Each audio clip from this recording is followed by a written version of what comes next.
If history tells us anything, 300 million is just the beginning. You look at some of the world's largest social networks like Facebook that surpassed 1 billion people, and you realize more and more people are signing up for using smartphones. If you look in the UK, I mean, just in the last year, we've gone from 50% of adults using smartphones to 60%. So I think in many ways, we're just at the beginning. Are you confident that Instagram is a safe place for users at the moment? At the moment, I believe it is. And in fact, we work very hard for it to be safe and clean for anyone in the world over the age of 13. With certain hashtags, you can find images of self-harm and perhaps even sexually explicit posts. How can you reassure users that you have the resources in place to get rid of that content? Number one, we have very clear community guidelines that prohibit certain types of content, some of which you just mentioned, and there are others as well.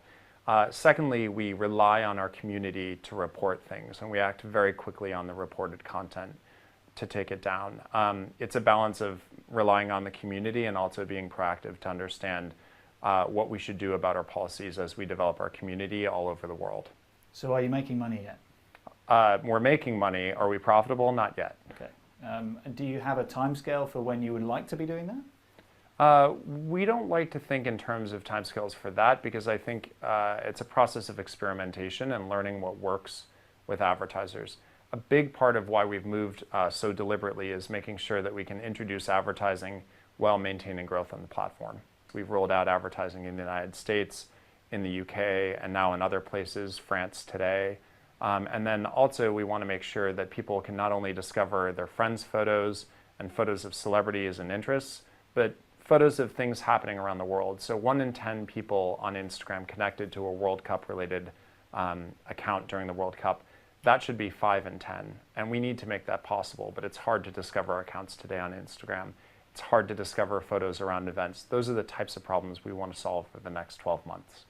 And you seem to have a good relationship with Mark Zuckerberg. How helpful is that to you?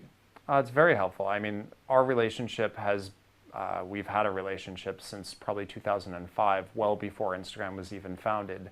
And I think the Valley is a very small place, and I think smart, scrappy entrepreneurs get to know each other very well over time and do business with each other. And I'm just lucky enough to get to work with him, and hopefully he's excited about working with Instagram as well. I believe he is.